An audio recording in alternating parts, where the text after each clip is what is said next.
Guys, welcome back to the channel. You thought I wouldn't upload today, huh? Another late video, guys. My sleep schedule has been all over the place because of how busy my days have been. And I haven't been finishing them off really well, if I'm being very honest. Um, I should have been asleep a couple hours ago. But, some time spent on Instagram, some time playing chess, and, other time talking to a friend, taking a shower, and here we are at 1:30 a.m. recording our video and the final thing that we're going to do today. But guys, at the end of the day, consistency is what matters, right? If I'm consistently doing the right things, it doesn't really matter if I'm doing them at the right time or not.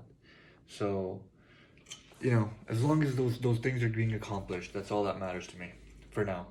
I will get 8 hours of sleep. I might have to wake up in the middle though to get up and pray Fajr, and then I'll probably go back to sleep because tomorrow doesn't look like a very busy day. I just need to go for a bike, and yeah, that's all the training I'm gonna do tomorrow. So it's gonna be a light day tomorrow, so I can just focus on all the other studying and all the other side activities that I have.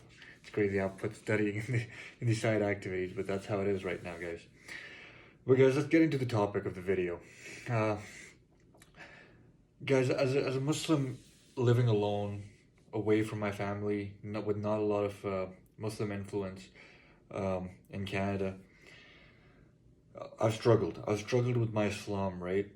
Especially the first 3 years of living here. I think, I had a very on and off relationship with religion and Islam, essentially. In fact, after first year, I feel like I was borderline very close to I wouldn't say leave Islam because I was always raised a very I wouldn't say very strict Muslim, but strict to a certain extent, relatively to compared to the rest of the people I know. I'd say I was raised to be a very strong Muslim. I was taught the Quran, and my dad would take me to pray, and all of that, right? So I was always raised right in that way. But when I got here in the first year, I saw everyone do whatever they wanted and be essentially a slave to their desires. But it just looked so good from the outside that I questioned my beliefs, right? And I was going through a tough time. So it was a tough time, guys, and I started questioning Islam. I started questioning everything I believed in. Alhamdulillah, that summer I went back. It gave me a chance to be in an atmosphere in Dubai where I was again, around mosques, around the adhan, around my dad who would take me again praying. And, it just kind of reignited the passion that I had for Islam. Alhamdulillah. So, essentially I came back, tried to pray again, was on and off, it was always an on and off relationship between me and Islam till about, last year, I'd say, where I really thought that, okay, this is the truth, right? Whether I like it or not, whether there are things that I agree with or not, this is the truth.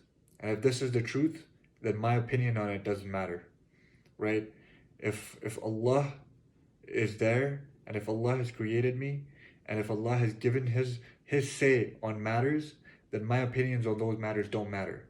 Whether I like his way or not, it does not matter. I have to accept it because he knows better than me, right? And when I adopted that thinking, um, since then I think I've taken strides in my journey in Islam. Uh, I've always been one of those people who's always been a traditionalist, and I've never tried to make excuses for my wrongdoings. Like if I do something wrong, I will admit that that is wrong. I would not try to justify it by saying that, oh no, I by bringing in whatever plausible explanations I can bring in through Islam and try to justify my misdeeds. So I've always been like that, and I'm so grateful that I have been, because when I recognize that there are things that I'm doing wrong and I didn't try to justify them, it meant that I could correct them. The first step in solving a problem is realizing there is a problem in the first place. If you just start defending the problem and say there's no problem at all, then what are you going to solve, right?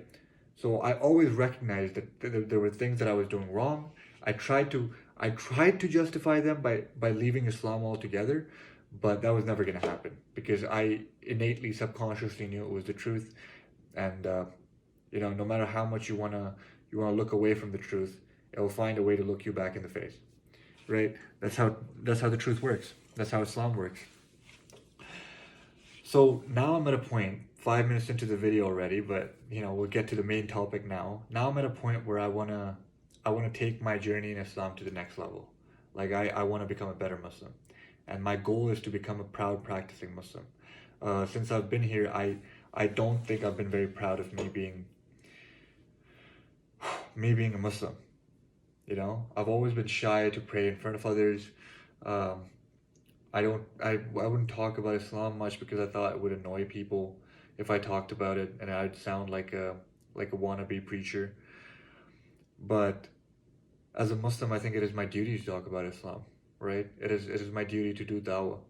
So essentially, I've written down a few five actionable steps for the next 4 months, I'd say, that I need to get spot on, and then I can add a few more actionable steps, and which will help me achieve my goal of being a proud Muslim, inshallah.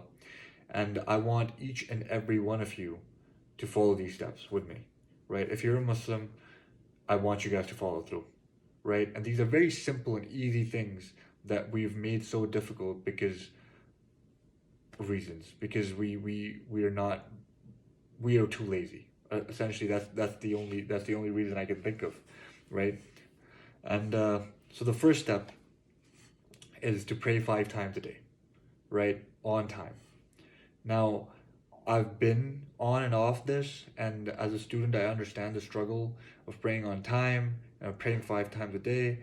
But guys, if you can't do it on time, sometimes you skip a prayer or you miss a prayer, try to pray them at least. Try to pray all 5 of them. Maybe later, but try to get them all done. That's what I'm going to try to do. And hopefully, inshallah, Allah helps me on this path, right? But the first goal is to pray them on time. So that's the first actionable step into becoming a better Muslim and a proud Muslim. The second step, guys, is to read Quran twice a week at least. Now, the last time I opened the Quran was about a week ago, but when I seriously opened the Quran was probably last Ramadan, and it's almost a year now, right? And I think that's the case with most of us. So this is what I'm going to start doing. Hopefully, I can start doing this instead of wasting time scrolling on my Instagram.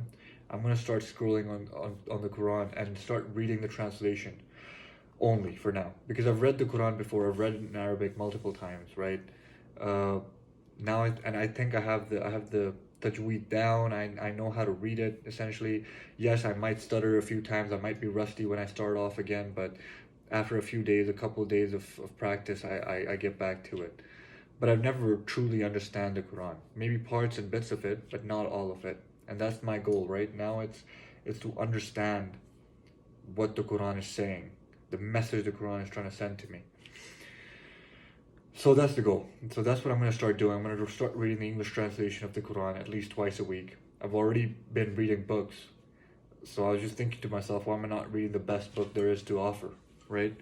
Why am I not reading literally the words of God?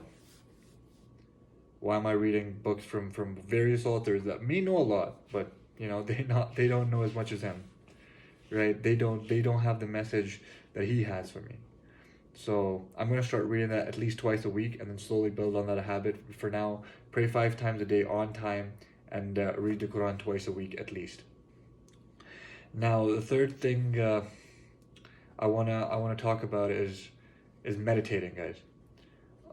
And a lot of people will come at me and be like, meditating, that's not really connected to Islam, but I'll tell you how it is, for me at least. I've planned to meditate at least 5 minutes a day. That's where I'm going to start from. 5 minutes a day, every single day. And then, slowly, progressively overload on it and probably build on to 20, 25 minutes of meditation in 4 or 5 months. And the reason for this, guys, is because I want to be mindful. I want to be present. And this is something that I've struggled with my entire life, especially when I'm praying. My mind doesn't stay where it needs to stay. I start thinking about 1,000 different things that I shouldn't be thinking of. And I feel meditation is one of the ways that you can get your mind to focus on just one singular thing. And that is so important in prayer, right? That's what prayer is essentially. You focus on Allah and His word and the words you're speaking. And you understand what you're saying, and you're essentially talking to Allah, or He's talking to you when you're reading the Quran, and then when you're making the prayer, when you're making the dua, you're talking to Him. All of that is waste if you're not mindful about it. If you're thinking about 1,000 different things, but you're saying the words, they don't matter, right? It's like a leaking bucket. So that's why I don't want my prayers to be a leaking bucket. I want my prayers to be accepted. If I'm gonna put in the hard work and I'm gonna make time for them and I'm gonna try to pray them every single day and be consistent with them, then I might as well make sure that they're being accepted. Because what's the point if they're not, right? So I think one of the steps to get there is meditation. So those are the 3 main actionable goals that I've taken, or I will be taking up in the following weeks and months, to become a better Muslim. And then inshallah, when I get all these sorted out, then I will obviously progressively overload and add more things. And the journey will never stop. Like self-improvement, this will never stop. Being a better Muslim will never stop, right? You can only become better. There's no limit to it. Now, the 4th thing I would advise people to do, and if you can do it, now a lot of you guys are students and you probably won't be able to afford it, so don't worry about it too much. But if you can afford it, try to give some charity every month, right? I don't like talking about charity because, reasons. I just don't like talking about charity, right? But in this case, I would advise you guys, even if it's like $20 a month or $10 a month or $5 a month, who cares, right? If you're doing it with the right intention, and Allah knows He will reward you for it. So do that. I think it'll make you feel very proud of yourself. Don't tell anybody about it. Just keep it to yourself, and inshallah, Allah will make you happy and reward you in the best way possible, right? So that was essentially the message of the video. Obviously, it's gone way over the 5-minute deadline that I've been trying to enforce on my videos, but guys, I think it was important for me to put this video out there, not just like a journal entry for me, but also because a lot of people are confused where to start. If you're like me and you're a beginner, or not even a beginner, if you're just confused where to start becoming a better Muslim from, then I think this should help. I'm no scholar, right? I'm not very knowledgeable about Islam, not as much as I want to be, inshallah. But I feel like this is a good baseline to have. Do the fard things, do the things that are mandatory, and then we can add the things that are not mandatory. And